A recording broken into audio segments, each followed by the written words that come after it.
बिस्मिल्लाहिर्रहमानिर्रहीम। अस्सलाम वालेकुम नाज़रीन, आप यूट्यूब चैनल देख रहे हैं, मैं इमरान खान हूं। बहरहाल मुज़ाकरात के लिए कोई ना कोई दरवाजे खोलने की कुछ लोग कोशिश कर रहे हैं। राना सनाउल्लाह साहब ने एक स्टेटमेंट दिया, उन्होंने कहा जी कि अगर शहबाज शरीफ ने मुज़ाकरात की बात की है ना तो अपनी पार्टी नवाज शरीफ सबसे मुशावरत की है और एस्टेब्लिशमेंट से भी उन्होंने कहा इजाजत या मुशावरत के बाद ही मुज़ाकरात की बात हुई है।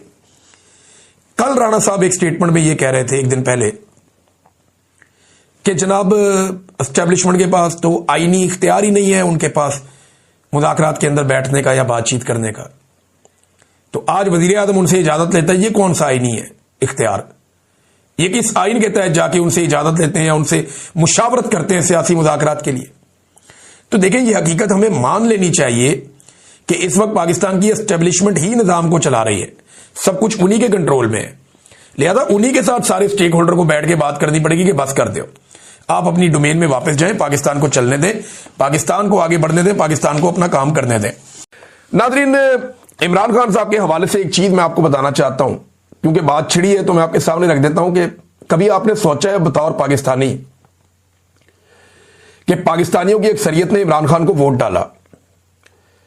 ज्यादातर पाकिस्तानी इमरान खान को वजीर आजम देखना चाहते हैं। उन्होंने इंतखाबी निशान के बगैर किसी का वोट उठा के वहां फेंक दिया, दूसरे का वहां, तीसरे का वहां, फिर भी निकल निकल के उन सब ने वोट डाला।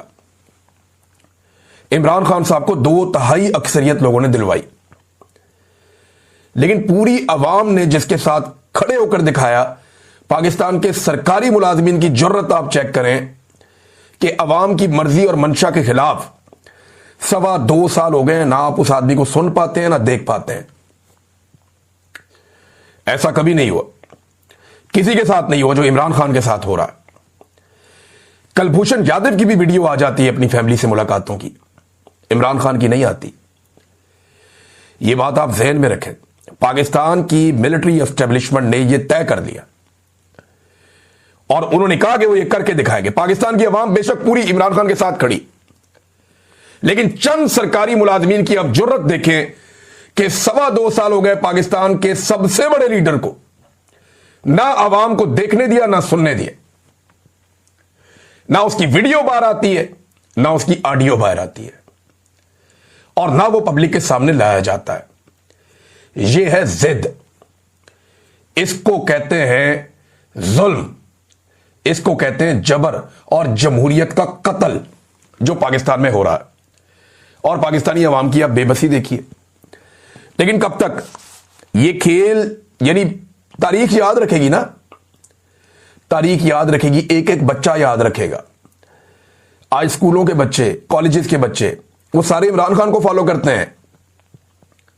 ये याद रखेंगे कि पाकिस्तान की मिलिट्री एस्टेब्लिशमेंट ने पाकिस्तान के सबसे मकबूल लीडर के साथ क्या किया था। आप 50 साल बाद भी इस दाग को नहीं धो पाएंगे। भुट्टो इमरान खान की निस्बत बहुत कम मकबूल आदमी था। आज तक आप वो जख्म चाट रहे हैं जो भुट्टो आपको दे गया है। सोचें, अगर इमरान खान को कुछ हुआ तो तारीख में क्या लिखा जाएगा। लोग सिर्फ ये नहीं कहेंगे कि इस वक्त कौन आर्मी चीफ था और कौन डीजीआई सही था, नहीं, पूरे के पूरे निजाम के ऊपर दाग लगेगा। मिलिट्री एस्टेब्लिशमेंट जख्म चाटती रहेगी लंबे अरसे तक, अवाम माफ नहीं करेंगे। ये मैं आज वार्न कर रहा हूं और ये होगा, और जब जब ये होगा मैं याद दिलाऊंगा, मैंने पहले कहा था, क्योंकि मैंने आपको 3 साल पहले कहा था कि आपको पहली मर्तबा टक्कर के लोग मिले, बाद आ जाओ, ये हरकत ना करना।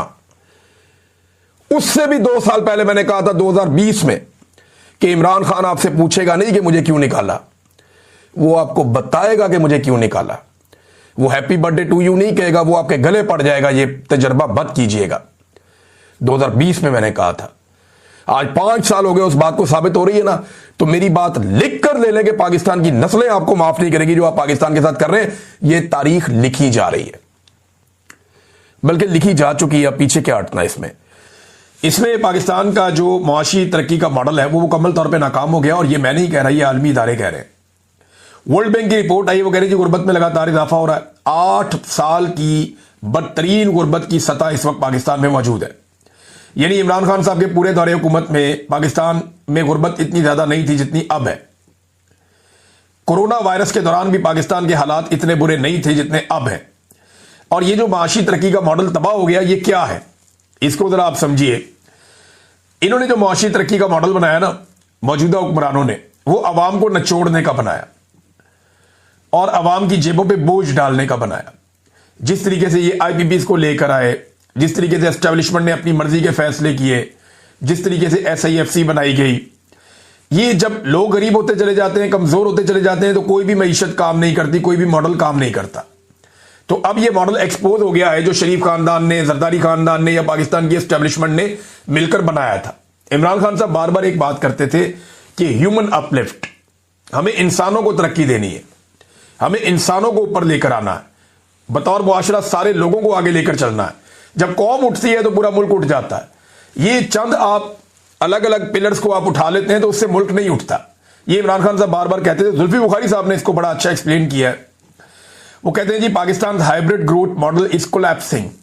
ये जो हाइब्रिड मॉडल है, दोगला निजाम पाकिस्तान में कोलैप्स हो रहा है। जो गुर्बत है वो नेशनल लेवल पे, जो हमारा एक जरा लोअर लेवल हमने रखा हुआ है 25% है पाकिस्तान में, और इंटरनेशनल लेवल पे 45% पाकिस्तानी गुर्बत की लकीर से नीचे है। हमारी 37% यूथ जो है ना तो काम करती है ना तालीम हासिल करती है। बच्चे स्कूलों में जा नहीं पा रहे, माँ बाप उन्हें पढ़ा नहीं पा रहे, और बच्चों की एक बहुत बड़ी तादाद, यानी पाकिस्तान में लगभग आधे बच्चे जो हैं वो इस वक्त ग़िज़ाई किल्लत का शिकार है।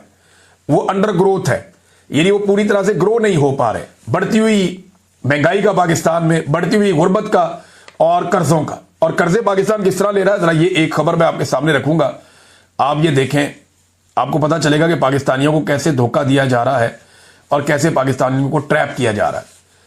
मौजूदा हुकूमत ने बैंकों से बहुत बड़े पैमाने पर कर्जे लेने का फैसला किया। अब ये जो कर्जे हैं ये 1275 अरब रुपए के कर्जे हैं, और ये कर्जे ले रहे हैं सिर्फ और सिर्फ जो एनर्जी का सेक्टर है वहां पे जो नुकसान है उसको पूरा करने के लिए। अब ये पैसे वापस कौन करेगा? ये पाकिस्तान की तारीख में पहली मर्तबा होने जा रहा है। जरा गौर से सुनिएगा, पाकिस्तान की हुकूमत पाकिस्तान के साथ करने क्या जा रही है। नॉर्मली क्या होता है, हुकूमत कर्जा लेती है, हुकूमत वापस करती है अवाम से टैक्स लेकर। वो मैनेज करते हैं कि यहां से ये टैक्सेस आएंगे, हम ये कर्जा वापस कर देंगे। लेकिन इन्होंने अवाम को ही गिरवी रख दिया है। वो कैसे, ये देखिए, 1275 अरब रुपए का कर्ज लिया जाएगा निजी बैंकों से। 18 बैंकों से यह कर्जा लिया जाएगा, उनके साथ जो मुआहदा है वो आज के दिन में हो गया, और बैंकों को जो कर्जे की वापसी है वो 24 महीनों के अंदर, 24 छमाही एक साथ में की जाएगी। 24 छमाही एक साथ के अंदर, यानी 2 साल को आप 3 से तरफ दे दे तो 6 साल में यह कर्जा वापस हो जाएगा। लेकिन इसके साथ इसका बहुत बड़ा सूद भी वापस होगा। तो यह कर्जा वापस कौन करेगा? यह है असल बड़ी खबर, कि जो आपको बिजली का बिल आता है ना, उसके अंदर अब एक स्पेशल सरचार्ज लग कर आएगा। ये जो कर्जा हुकूमत अपने अल्ले तल्लों के लिए ले रही है, ये जो कर्जा हुकूमत ले रही है अपने खर्चों के लिए, ये जो कर्जा हुकूमत ले रही है, वजीर आजम हाउस ऐवान सदर का अखराज